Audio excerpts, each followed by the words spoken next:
Assalamualaikum warahmatullahi wabarakatuh. Saya Amirah Hudaybi, NIM 1814102010 dari Ekonomi Syariah, kelas F semester 5, akan menerangkan tentang jurnal yang telah saya buat, yaitu tentang mekanisme saham syariah. Nah, pertama itu ada saham syariah. Itu apa sih? Saham syariah itu merupakan efek berbentuk saham yang tidak bertentangan dengan prinsip syariah di pasar modal. Tentunya kita langsung ke pembahasan saja, yaitu ada bagaimana tentang kita cara membuat rekening efek syariah, rekening dana nasabah, dan juga perbedaannya seperti apa. Cara membuka rekening syariah itu, efek syariah itu yaitu yang pertama kita harus memilih perusahaan sekuritas. Hal yang perlu kita bawa yaitu ada KTP atau paspor, buku tabungan, NPWP. Itu NPWP tidak diwajibkan, jika punya bawa, jika tidak apa-apa. Materai, dana setoran awal. Nah, pembukaan rekening efek syariah ini bisa melalui online dan offline. Caranya itu secara offline itu yaitu kunjungi kantor perusahaan sekuritas terdekat. Yang kedua pasti disuruh mengisi formulir. Nah, proses pembukaan rekening ini sekitar 3-10 hari kerja. Cek email karena semua informasi akan melalui email. Maka kita harus sering-sering mengecek, kita harus tahu nih kapan rekening kita tuh udah dibuka gitu. Yang selanjutnya ada store dana ke RDN, itu atas nama pribadi dan unduh aplikasi online dan mulai berinvestasi. Nah, pembukaan rekening secara online juga hampir sama, bedanya itu cuman melalui website dan kita mengisi formulirnya kita kirim melalui kurir atau pos atau jasa logistik lainnya. Ini tuh lebih ribet sih, tapi kalau mungkin yang jauh-jauh bisa tentunya. Selebihnya sama, cek email, store dana, unduh aplikasi, mulai investasi. Jadi kalau cara membuka rekening dana nasabah, nah ini kita harus karena RDN ini merupakan sebuah rekening dana yang dibuka di bank yang menjadi partner dari broker saham itu sendiri. Setidaknya ada 4 patokan untuk memilih broker saham terbaik. Keempat patokan tersebut adalah pastikan broker terregistrasi dan terregulasi dengan baik. Pastikan broker memiliki fitur platform online yang lengkap dan mumpuni. Periksa seberapa besar fee transaksi saham, serta periksa apakah broker saham sering menjadi underwriter. Nah, perbedaannya yaitu perbedaan antara rekening syariah, dana nasabah, dan rekening tabungan syariah.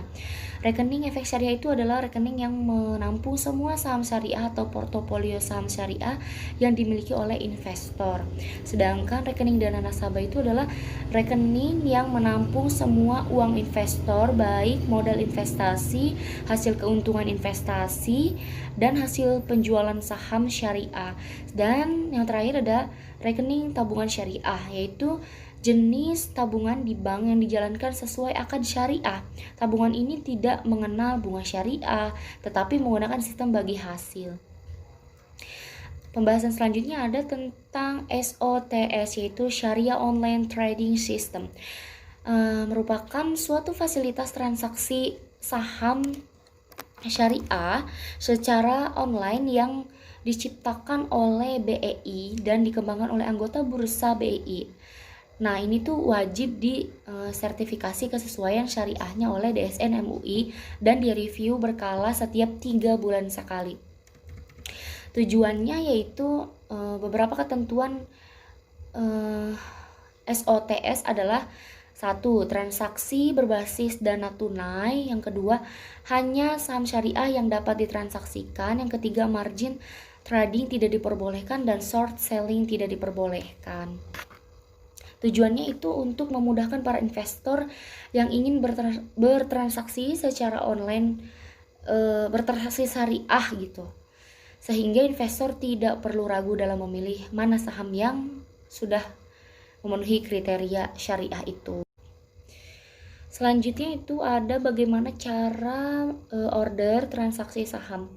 Yang pertama, kita harus mempunyai rekening saham sekuritas syariah, karena sebelum melakukan investasi secara syariah online, hal yang diperhatikan adalah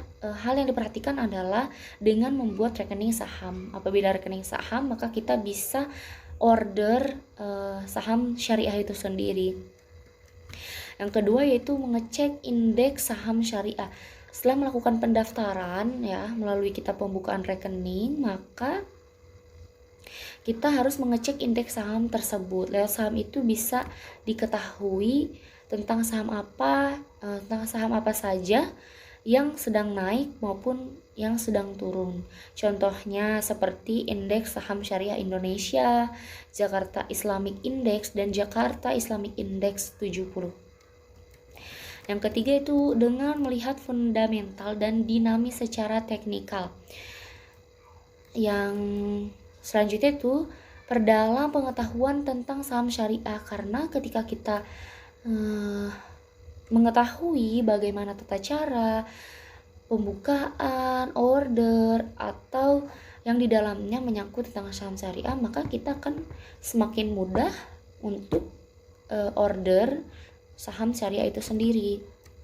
Nah, selanjutnya itu pastikan saham bebas dari praktik yang tidak sesuai Islam. Kembali lagi bahwa kita harus mengecek apakah saham syariah itu sesuai dengan prinsip Islam atau hanya berkedok nama syariah, tetapi secara pengerjaan atau jual beli tidak sama sekali ada prinsip Islam. Jadi kita harus lebih teliti. Yang selanjutnya, pembahasan selanjutnya yaitu ada analisis fundamental, analisis teknikal, dan dalam memilih saham syariah. Analisis fundamental saham adalah cara berinvestasi di pasar modal yang mendatangkan keuntungan, aman, dan jaminan hidup tenang. Analisis fundamental menggunakan laporan keuangan sebagai basis untuk menilai atau valuasi saham dengan melihat 3 hal penting. Yang pertama itu menilai kinerja dan kondisi perusahaan. Yang kedua yaitu menetapkan acuan harga wajar saham yang akan menjadi patokan untuk melakukan keputusan jual beli saham. Yang ketiga ada memonitor dan mengevaluasi saham secara rutin untuk memastikan apakah saham masih layak investasi atau tidak. Dan ada 10 analisa fundamental saham.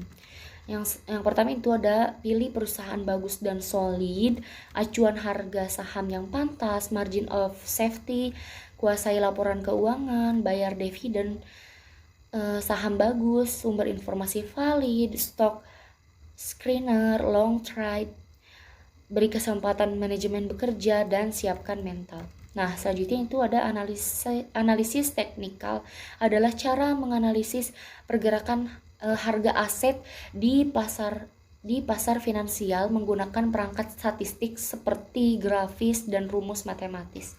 Tujuannya mempelajari analisis teknikal ialah agar investor dapat menilai kondisi pasar saat ini berdasarkan histori harga di masa lampau, sekaligus memberikan gambaran atau prediksi tentang pergerakan pasar di masa depan.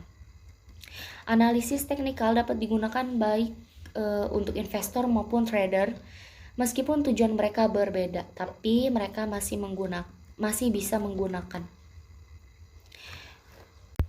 Untuk pembahasan terakhir ada mitigasi dari risiko investasi syariah. Yang pertama itu ada diverifikasi. Sebagai investor syariah penting sekali diverifikasi, karena dengan begitu perusahaan itu diakui. Yang kedua ada tahu waktu jual dan beli. Momentum ini harus diterka gitu. Kapan waktu kita jual dan kapan waktu kita beli. Yang ketiga ada update berita ekonomi dan finansial. Dan yang terakhir ada prioritaskan investasi jangka panjang, karena ini penting untuk keuntungan kita di masa yang akan datang. Sekian, wassalamualaikum warahmatullahi wabarakatuh.